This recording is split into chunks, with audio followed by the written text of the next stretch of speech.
فقد قال الله تبارك وتعالى في القرآن المجيد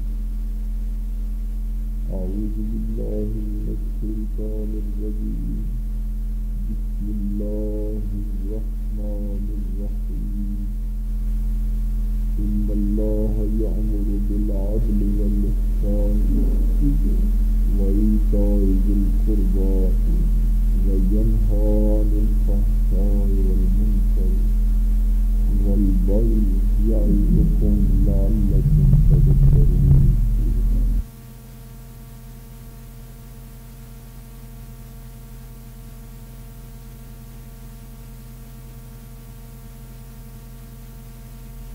ونحن على ذلك من الشاهدين والشاكرين والحمد لله رب العالمين. قال الله تبارك وتعالى في شان حبيبه مخبرا وامرا إن الله وملائكته يصلون على النبي يا أيها الذين آمنوا صلوا عليه وسلموا تسليما. صلاة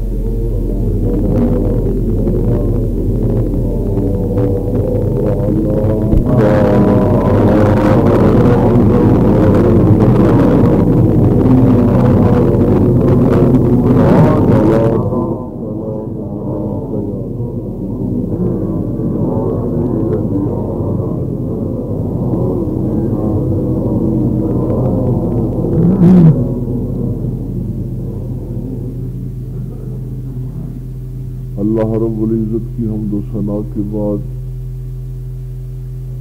کہ جس نے ہمیں انسان پیدا کیا اور ہمیں اشرف المخلوقات ہونے کا شرف بخشا، بے حد و بے انتہا درود و سلام امام الانبیاء حبیب کبریا شفیع المذنبین رحمت للعالمین تاجدار سلطنت دنیا و دین آمنہ کے لال باعث تخلیق کائنات احمد مصطفیٰ محمد مصطفیٰ صلی اللہ علیہ وسلم کی ذات اقدس پر کہ جن کے صدقے اللہ نے ہمیں ایمان کی دولت سے مالا مال فرمایا،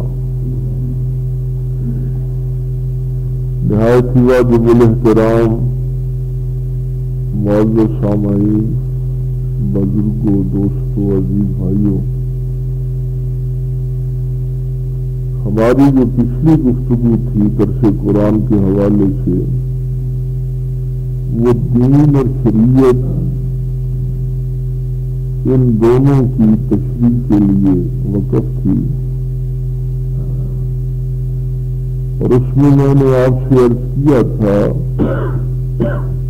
کہ آدم علیہ السلام سے لے کے ہمارے پیارے رسول صلی اللہ علیہ وسلم تک دین ایک ہی رہا ہے،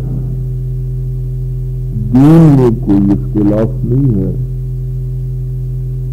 اختلاف جو ہے وہ منہاج میں اور شریعت میں ہے، اور وہ میں نے تفصیلاً آپ کے سامنے ساری باتیں رکھ دی تھی۔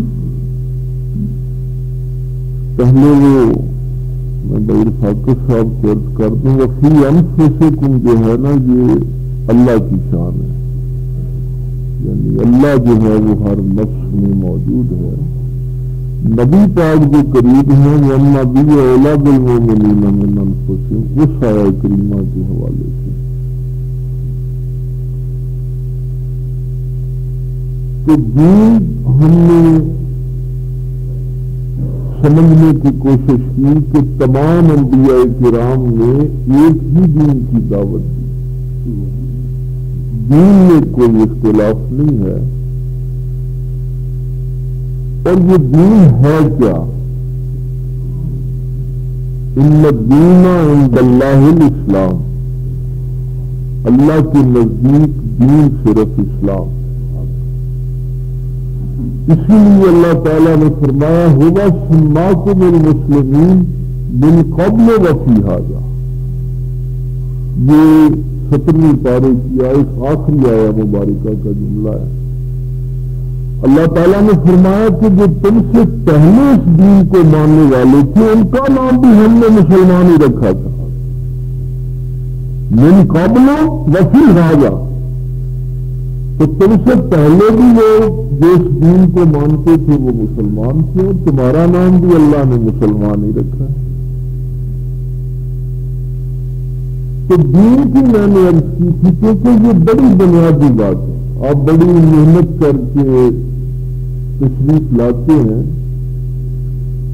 تو یہ سمجھ لینی چاہیے پہلے کہ ہمارا دین ہے کیا۔ اللہ تعالیٰ نے جو 1,24,000 کم و بیش پیغمبر بھیجے ہیں ان سب کو ایک ہی دین دے کے بھیجا۔ تو میں نے عرض کیا تھا کہ دین کی بنیاد 2 چیزوں پہ ہے۔ پہلی چیز یہ ہے کہ آپ نے عبادت صرف اللہ کی کرنی، اور دوسری چیز دین کے حوالے سے یہ ہے کہ اگر آپ اللہ کی عبادت کر رہے ہیں، آج آپ کو توجہ بہت زیادہ رکھنی پڑے گی کیونکہ آپ کی ساری زندگی کا دار و مدار ان چیزوں پہ۔ اگر آپ بندگی اللہ کی کر رہے ہیں تو پھر معاشرے میں آپ نے عدل سے رہنا۔ تو یہ پہلی بات جو تھی دین کے حوالے سے کہ بندگی صرف اللہ کی ہے، پچھلے درس میں اسی پہ ہی وضاحت کی۔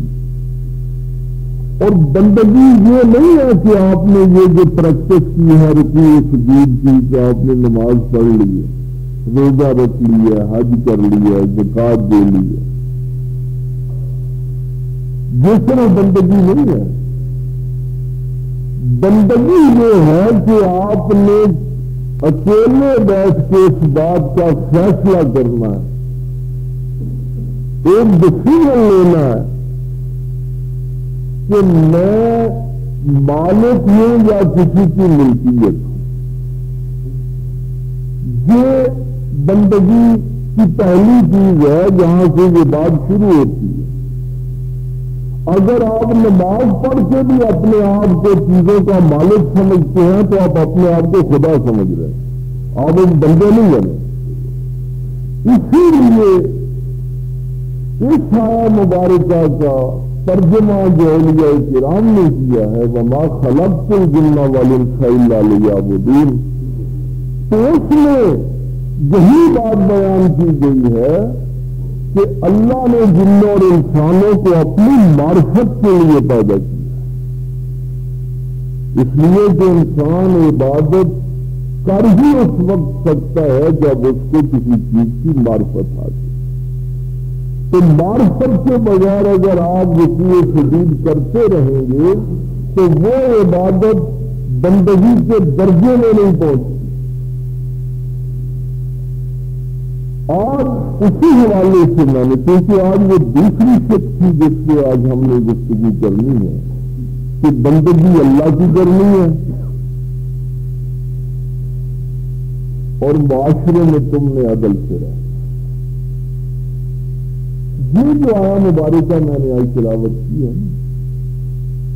ماشاءاللہ فروقی صاحب بھی تشریف لائے، آپ کو خطبہ جمعہ میں جو سناتے ہوں گے، کیونکہ یہ جو عربی کا خطبہ دوسری دان کے بعد پڑھا جاتا ہے، اہل سنت والجماعت کے تمام لوگ اس آیہ مبارکہ کو خطبہ جمعہ میں پڑھتے ہیں۔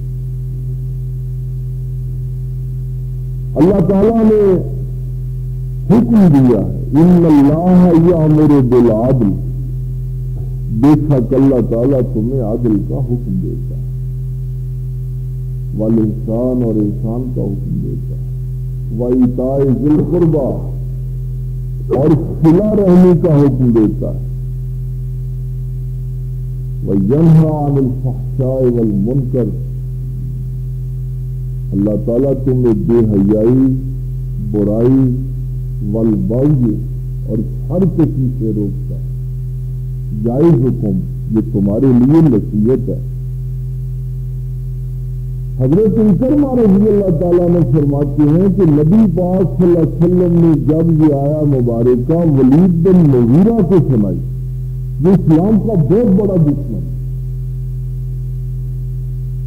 اس نے کہا بھتیجے ایک دفعہ پھر سنا.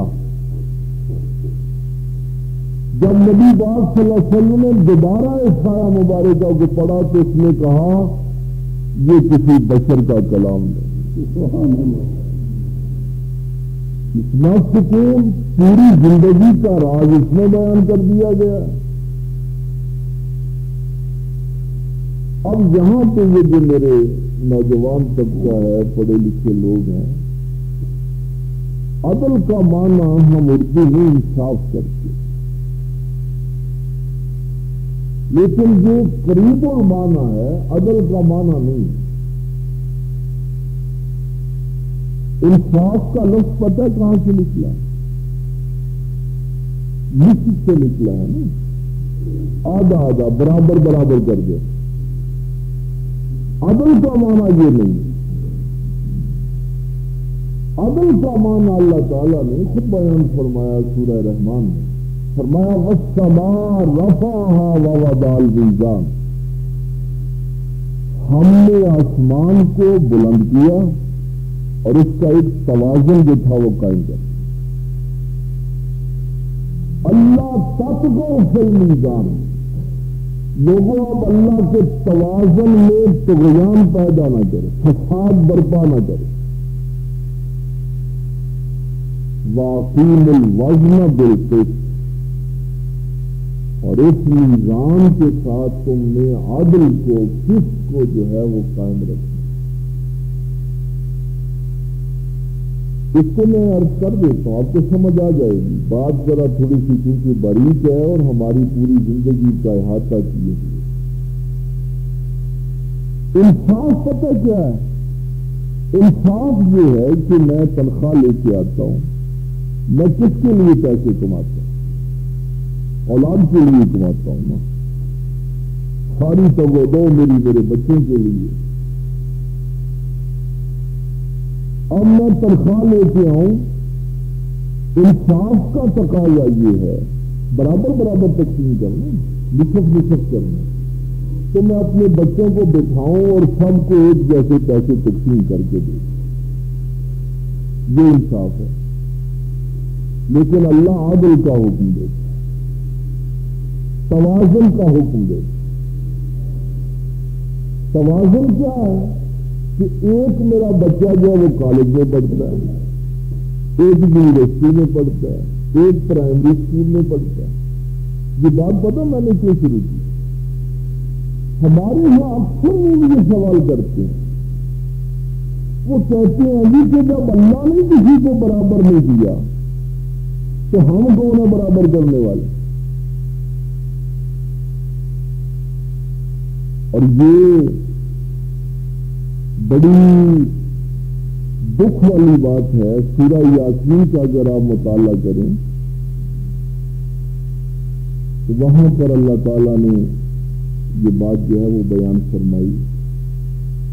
فرمایا وَإِذَا قِيلَ لَهُمْ أَنفِقُوا مِمَّا رَزَقَكُمُ اللَّهُ، جب ان سے کہا جاتا ہے کہ اللہ کے دیے ہوئے رزق سے خرچ کرو، قَالَ الَّذِينَ كَفَرُوا لِلَّذِينَ آمَنُوا، تو کافر جو ہیں وہ مومنوں سے کہتے ہیں اَنُطِعِمُ، کیا ہم ان کو کھلائیں؟ بَلْ لَوْ يَشَاءُ اللَّهُ أَطْعَمَهُمْ، اگر اللہ چاہتا تو ان کو کھلا دیتا. تو بھائی اگر کسی غریب کو دینا ہوتا تو اللہ ہی دے دیتا، ہمیں کیا ضرورت ہے دینے کی؟ اللہ سب کو دے نہیں سکتا.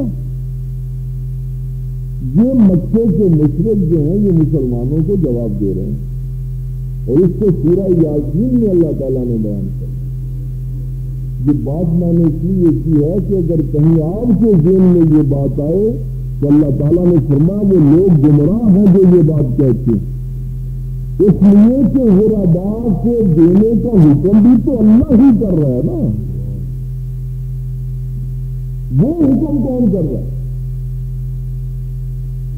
تو عدل کا معنی ہے توازن برقرار رکھنا۔ اور دوسری یہ بات بھی شاید آج آپ کی سمجھ میں آ جائے کہ یہ جو آپ کہتے ہیں کہ پھر اللہ نے سب کو ایک جیسا کیوں نہیں دیا، کہتے ہیں نا ہمارے یہاں لوگ کہ یار پھر اللہ نے سب کو کسی کو امیر بنا دیا، کسی کو غریب بنا دیا، کسی کو عالم، کسی کو بڑا، کسی کو چھوٹا، یہ کیا بنا دیا اللہ نے؟ لوگ جو سوال اٹھاتے تو میں ان سے یہی سوال کرتا ہوں کہ تم اللہ پر تو یہ اعتراض کرتے ہو، لیکن جب تم گھر پیسے لے کے آتے ہو تو کیا اولاد میں برابر تک نہیں کرتے ہو؟ بھائی جب ہماری باری آتی ہے تو ہم جب گھر پیسے لے کے آتے ہیں تو کیا میں 1 سال کے بچے کو بھی 2000 پکڑا دوں گا؟ کیوں نہیں میں ایسا کرتا؟ اللہ پہ تو میں اعتراض کرتا ہوں کہ مولا کریم تم نے یہ کیا کر دیا، لیکن جب میری اپنی باری آتی ہے تقسیم کرنے کی تو میں کہتا ہوں نہیں اس بچے کا خرچہ زیادہ ہے، یہ ابھی چھوٹا ہے، اس کو 10 روپئے کافی ہے۔ اب تجھے پتا ہے کہ کس کی کتنی ضرورت ہے اور اللہ کو نہیں پتا کس کی کتنی ضرورت ہے، یعنی تو زیادہ سیاح ہے اللہ کی۔ تو یہ توازن جو ہے، عدل کا معنی توازن برقرار رکھنا۔ عربی والے کہتے ہیں الاشیاء یعرف بازداد، ہر چیز اپنی ضد سے پہچانی جاتی، کوئی بھی چیز ہے نا، مثلاً اگر آپ نے دن کا صحیح مزہ لینا ہے نا تو اگر رات نہ ہوتی تو آپ کو دن کا پتہ نہ چلتا۔ ہر چیز اپنی ضد سے پہچانی جاتی، اور عدل کا الٹ کیا ہے، متضاد کیا ہے، اس کی ضد کیا ہے؟ اس کی ضد ظلم ہے۔ اگر آپ نے عدل کا معنی سمجھنا نا، کیونکہ دین کی یہ دوسری بنیادی چیز ہے نا کہ معاشرے میں زندگی عدل کو گزارنا۔ الظلم واضح شیئا فی غیر محلہ، ظلم یہ ہے کہ تم کسی چیز کو اس کے مقام سے ہٹا دو۔ ظلم کی جو تعریف ہے وہ یہ ہے کہ جب آپ کسی بھی چیز کو اس کے مقام سے ہٹا دیتے ہیں تو یہ ظلم ہے۔ یہ یعنی تم نے ظلم نہیں کرنا، تم نے عدل سے کام لینا۔ مثلاً یہ ٹوپی میں نے سر پہ پہنی، اس ٹوپی کا مقام سر ہے نا، اگر میں اس کو اپنے پاؤں میں پہنوں گا تو یہ ظلم ہے، کیونکہ میں نے اس کا مقام بدل دیا۔ مچھلی کا مقام پانی،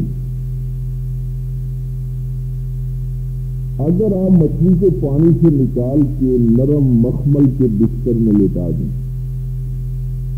اس کو چاکلیٹ کھلائیں، ملائی دودھ اس کے پاس رکھ دیں، کیا اس سے چین آ جائے گا؟ پھر آپ یہ بھی کہیں کہ اس کو اور کیا چاہیے جی، میں اتنی خدمت کر رہا ہوں، اب بھی یہ تڑپ رہی ہے، اس کو سکون ہی نہیں ہے۔ سکون اس وقت تک ہو ہی نہیں سکتا جب تک چیز اپنے مقام پہ واپس نہ چلی جائے۔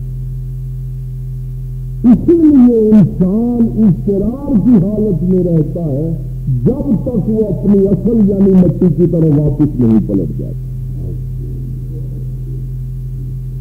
ہر چیز کو سکون اپنے اصلی مقام کی طرف ہے۔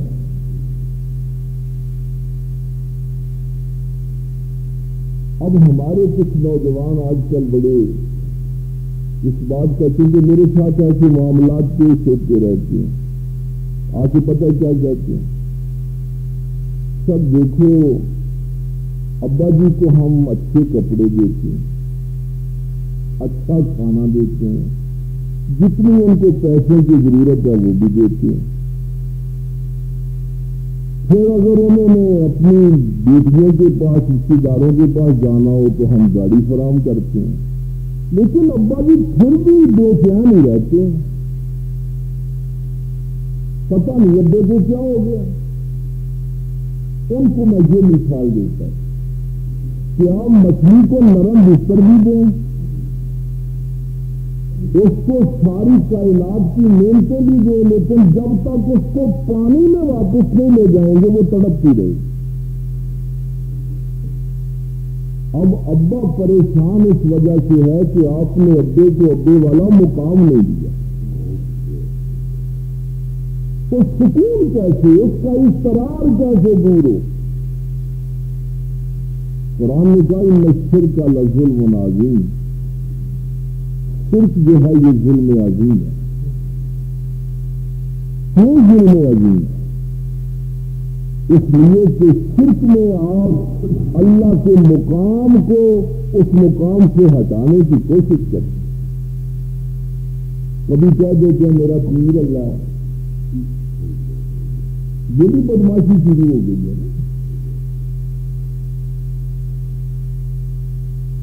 پتہ نہیں کیسے کیسے جملے ہم نے گڑھ لی ہیں۔ اصل یہ ہے کہ ہر چیز کو اپنے مقام پہ رکھو اور اس میں توازن قائم کرو۔ اور نبی پاک صلی اللہ علیہ وسلم نے اپنی آمد کا، اپنی بعثت کا جو مقصد بیان فرمایا وَأُمِرْتُ لِأَعْدِلَ بَيْنَكُمْ اللَّهُ رَبُّنَا وَرَبُّكُمْ لَنَا أَعْمَالُنَا وَلَكُمْ أَعْمَالُكُمْ۔ اللہ نے مجھے بھیجا ہی اس لیے ہے، اللہ تعالیٰ نے مجھے بھیجا ہی اس لیے ہے کہ میں یہ تمہاری جو گروہ بندیاں ہیں، تمہاری یہ جو اونچ نیچ کا تصور ہے، جو ہے نا ہمارے ہاں مکے کے مشرکوں کا اور ہندوؤں کا عقیدہ ایک ہے۔ اگر آپ نے نہیں پڑھا تو وہ آپ کی مرضی ہے۔ میرے نبی پاک صلی اللہ علیہ وسلم سے جو اختلاف تھا مکے کے سرداروں کا وہ کیا تھا؟ وہ یہ کہتے تھے کہ بچے کا اچھا ہونا برا ہونا یہ فیصلہ پیدائش کے وقت ہی ہو جاتا ہے۔ ہندوؤں کی کتابوں میں بھی یہ لکھا ہے۔ ہندو بھی یہ کہتے ہیں کہ کسی کی اچھا برا ہونے کا فیصلہ اس کی پیدائش کے وقت ہو جاتا ہے۔ وہ کیسے بھی؟ وہ کہتے ہیں کہ اگر عالم ارواح میں کسی بندے نے کوئی گناہ کر دیا ہے تو اللہ تعالیٰ اس کو کسی چھوٹے گھرانے میں پیدا کر دیتا ہے، اور اگر کسی نے عالم ارواح میں کوئی نیکی کی ہے تو اللہ اس کو کسی بڑے گھرانے میں برہمنوں سے گھر پیدا کر دیتا ہے۔ اب اگر وہ چھوٹے گھرانے والا بندہ اپنے اس گناہ کو دھونا چاہتا ہے تو اس کو چاہیے کہ وہ اعلیٰ ذات کے ہندو جو ہیں نا ان کی خدمت کیا کرے،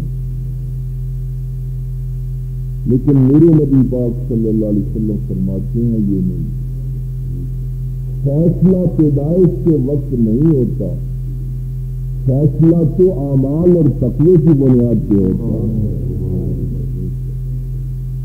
بڑے بڑے سرداروں سے گھر پیدا ہونے والے ابو جہل ہو سکتے ہیں اور کسی کمزور گھر میں پیدا ہونے والا بلال ہو سکتا ہے۔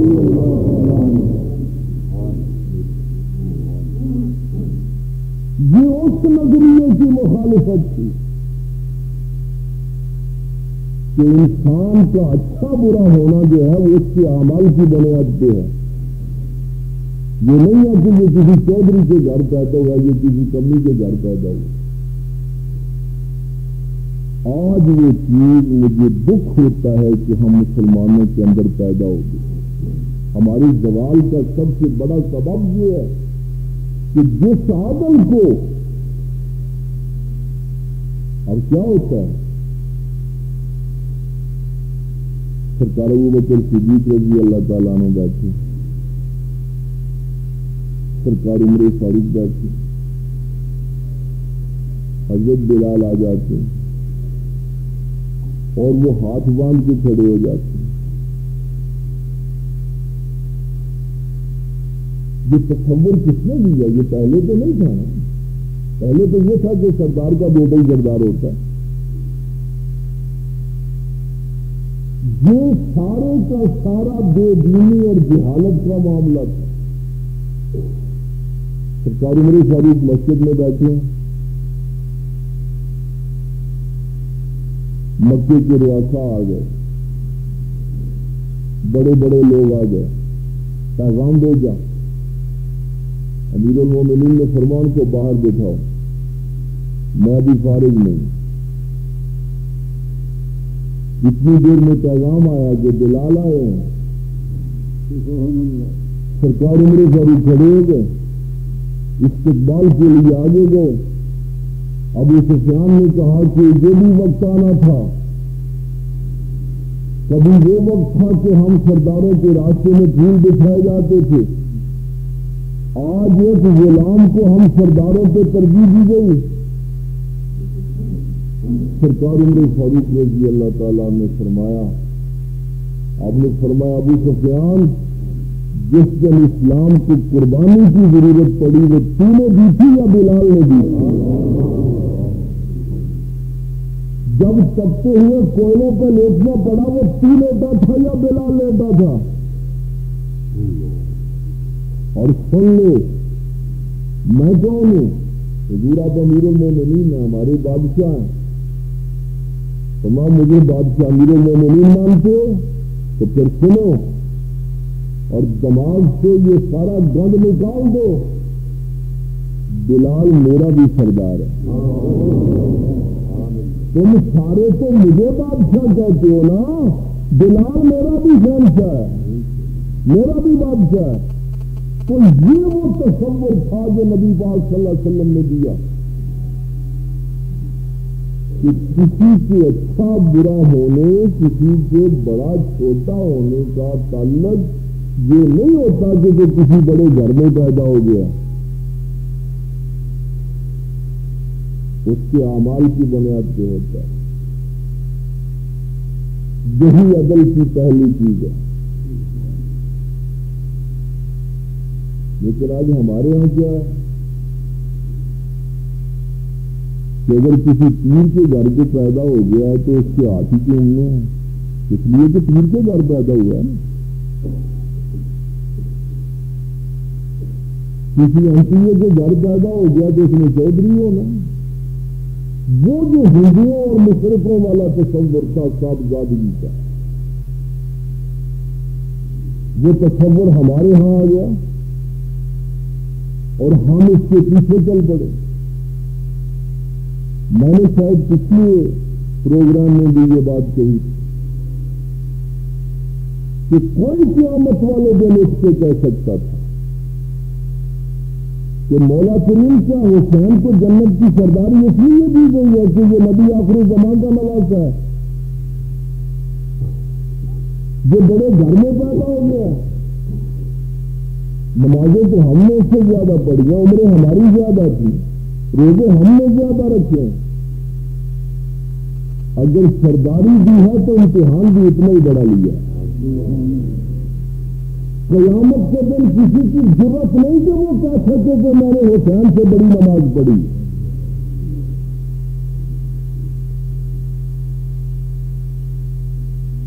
اب اسلام کا نظام عدل سمجھیے نا،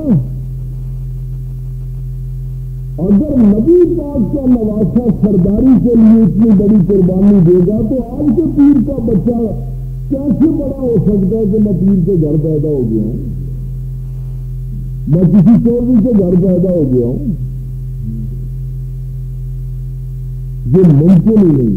اور یہ میرے اللہ نے پہلے پاری میں کبھی آخری ربے کو پڑھے، اللہ نے فرمایا وَإِذِ ابْتَلَىٰ إِبْرَاهِيمَ اس صاحبزادگی اور پیرزادگی پر قرآن نے ساری ضرب لگائی. وَإِذِ ابْتَلَىٰ إِبْرَاهِيمَ رَبُّهُ بِكَلِمَاتٍ فَأَتَمَّهُنَّ. ابتلا کہتے ہیں آزمائش کو. اللہ تعالیٰ نے فرمایا ہم نے ابراہیم کو بہت سی آزمائشوں میں سے گزارا, بڑے امتحان لیے ہم نے ابراہیم کو. فَأَتَمَّهُنَّ, وہ ہر امتحان میں کامیاب ہوئے.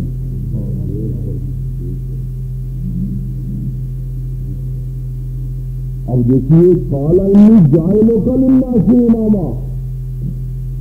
اللہ نے فرمایا ابراہیم تو اتنی آزمائشوں میں کامیاب ہوا, چلو ہم نے بھی فیصلہ کر لیا, جَاعِلُكَ لِلنَّاسِ إِمَامًا, ہم نے تمہیں انسانیت کا امام بنا دیا.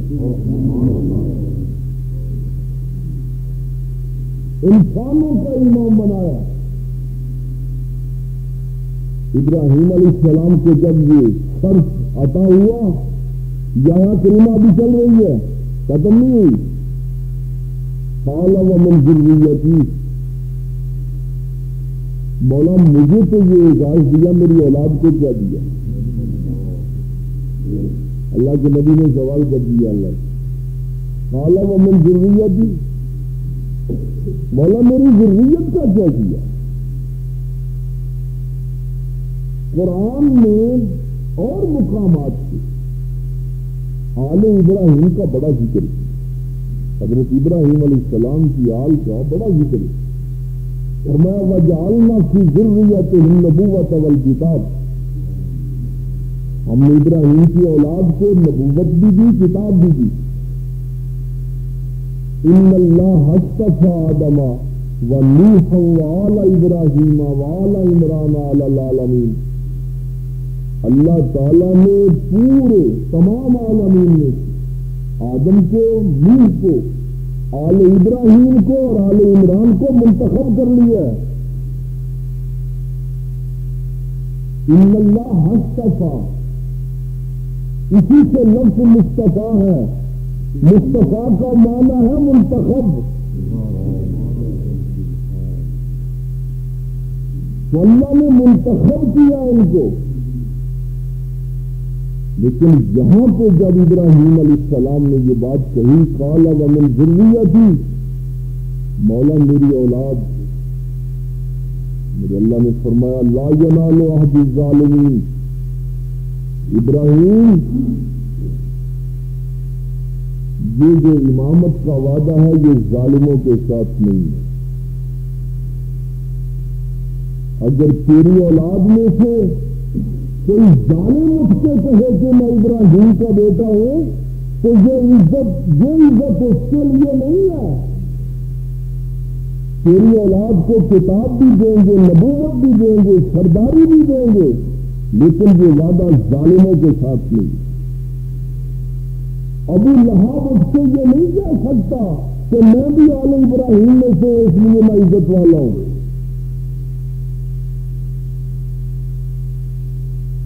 یہ مشرکانہ اور ہندوانہ تصور تھا کہ کوئی بڑا چھوٹا اس لیے ہوتا ہے کہ کسی چھوٹے گھر میں پیدا ہو جائے تو وہ چھوٹا ہے, کسی بڑے گھر میں پیدا ہو جائے تو وہ بڑا ہے. لیکن دین اسلام نے کہا کہ نہیں, ایسا نہیں ہوتا. تم نے معاشرے میں عادل سے رہنا ہے. فرمایا وَأُمِرْتُ لِأَعْدِلَ بَيْنَكُمْ, جہاں سے بات شروع ہوئی تھی. نبی پاک صلی اللہ علیہ وسلم نے فرمایا اللہ نے مجھے اس لیے بھیجا ہے کہ ہمیں معاشرے کی یہ جو اونچ نیچ ہے اس کو ختم کر دیں. یہ جو گروہ بندیاں ہیں ان کو ختم کر دیں. اب وہ سوال تو وہیں رہ گیا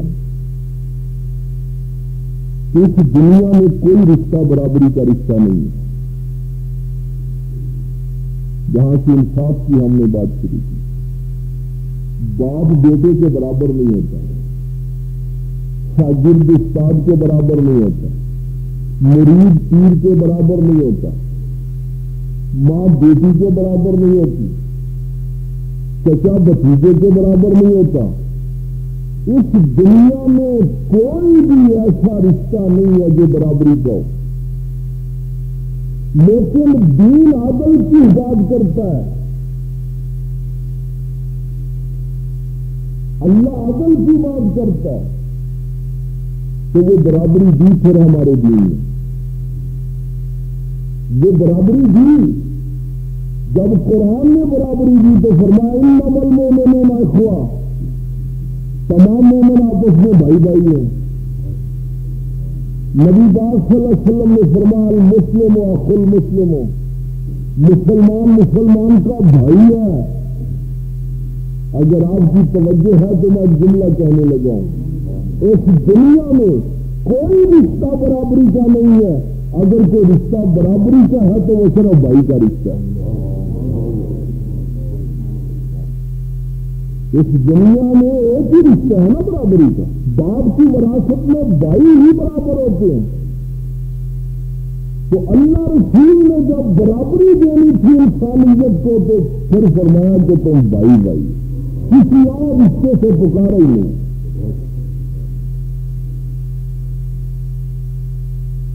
اگر عدل ہو سکتا تھا تو صرف اسی ایک رشتے میں ہو سکتا، اور کسی رشتے میں عدل نہیں ہو سکتا۔ ہم تمام بھائی بھائی ہیں۔ یہ بات شروع کہاں سے کرنی؟ کسی کے پاس کروڑ روپیہ ہے، کسی کے پاس 50 بھی نہیں۔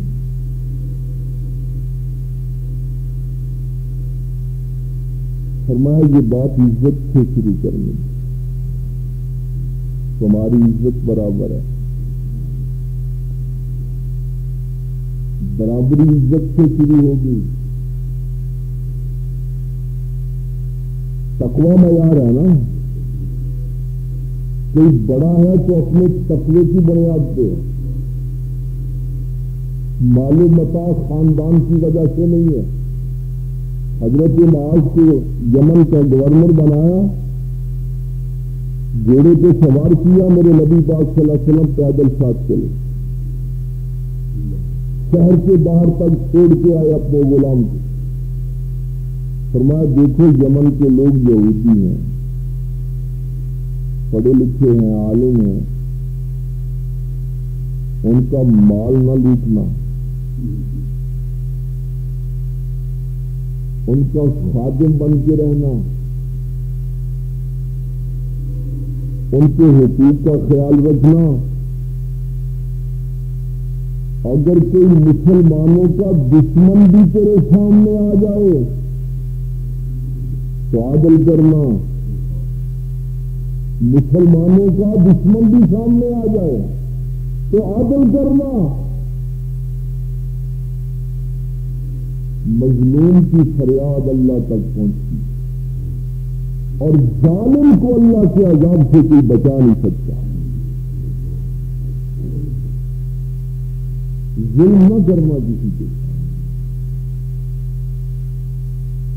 اللہ نے مجھے کوٹھی دی ہے، بنگلہ دیا ہے، بڑی گاڑی دی ہے، سب کچھ دیا ہے، مجھے یہ اختیار نہیں ہے کہ میں اپنے نوکر کو آ کے کہوں ٹھیک کیا ادا کرنا، رفیق صاحب کہنا۔ عزت برابر ہے، تم سب بھائیو، ہو سکتا ہے مرنے کے بعد تیری قبر اس کمی کے قدموں میں بن جائے۔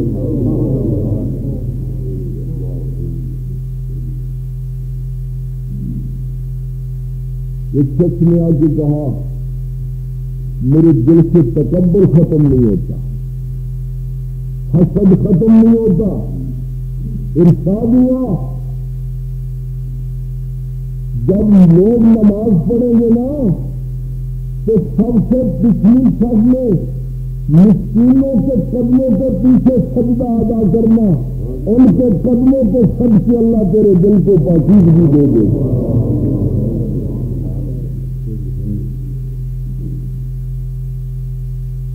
اور یہ عزت کی برابری صرف لفظوں کی نہیں ہے، کوئی تقریر نہیں تھی جو نبی پاک صلی اللہ علیہ وسلم نے سنا دی۔ لوگوں نے اپنی نگاہوں سے دیکھا بادشاہ اور غلام برابر نہیں ہوتے. ملک کے فیصلے بادشاہ کرتے، غلام نہیں کرتے. بادشاہ بادشاہ ہی رہتا ہے، غلام غلام ہی رہتا ہے. لیکن جب یروشلم فتح ہوتا ہے، مسجد اقصی، بیت المقدس، عیسائیوں نے کہا، حضرت ابو عبیدہ بن جراح رضی اللہ تعالیٰ عنہ آپ کے پاس آلات تھے لشکر کے، عیسائیوں نے کہا کہ اگر آپ کا امیر المومنین آ جائے تو ہم بغیر جنگ کے شہر کی چابیاں تمہارے حوالے کر دیں. پیغام بھیجا، امیر المومنین آ گئے. اور اسلام کا جو نظام عدل ہے نا، صرف ایک ذہن میں بات رکھیں، نبی پاک صلی اللہ علیہ وسلم نے 10 سال مدینہ شریف میں گزارے حاکم بن کے،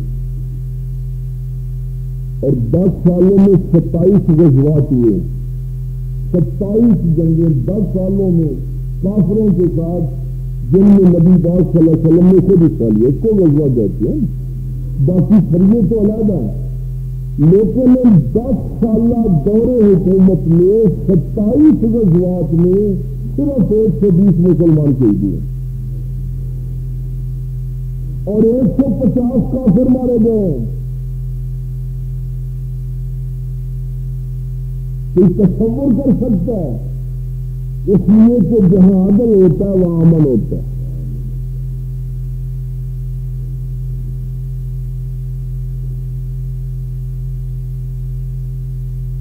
انہوں نے کہا امیر المومنین آ جائیں، مسلمان کو جنگ تو نہیں کرنا چاہتے. اب امیر المومنین اپنے غلام کے ساتھ گئے.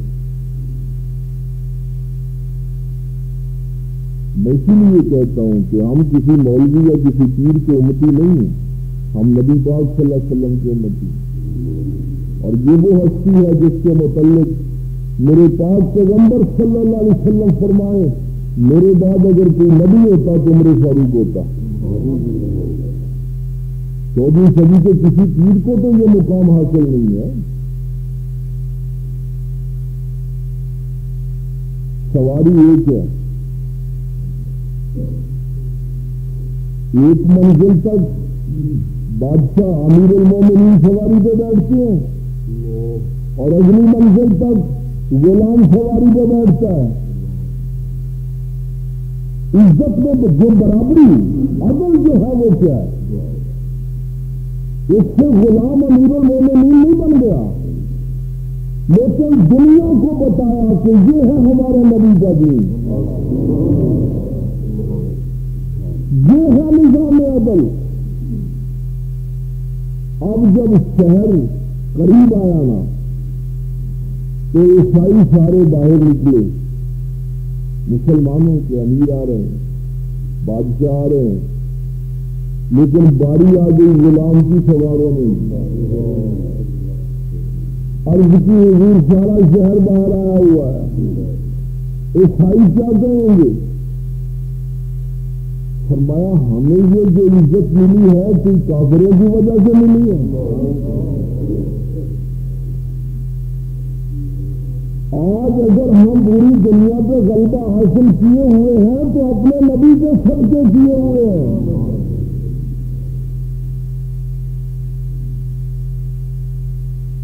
غلام سواری پہ بیٹھ گیا، امیر المومنین نے لگام پکڑی.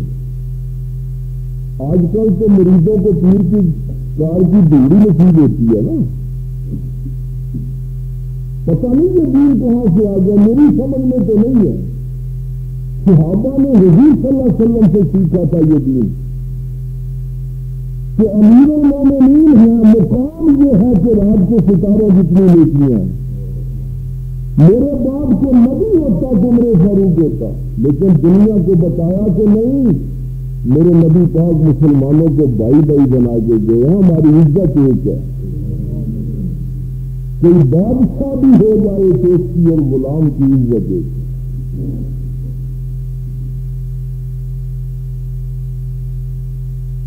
وہ دیکھو کہ شان سے امت کا امام آتا ہے،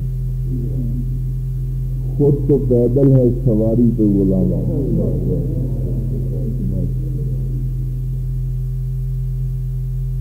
امیر المومنین شہر میں داخل ہوئے، انہوں نے کہا کہ ہم تمہارے بادشاہ کی قمیض دیکھنا چاہتے ہیں۔ آپ نے قمیض اتار کے دے دی۔ تھوڑی دیر کے بعد وہ آگے عیسائی سارے، انہوں نے شہر کی چابیاں پیش کر دی۔ انہوں نے کہا ہم نے اپنی کتاب میں پڑھا تھا کہ جو شہر کو فتح کرے گا اس کی قمیض کو 11 ٹانکے لگے۔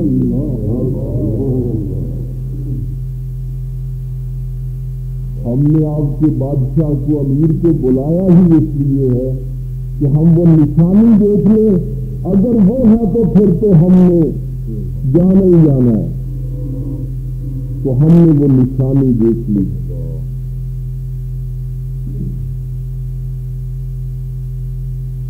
جو زرق برق لباسوں سے کچھ نہیں بنتا،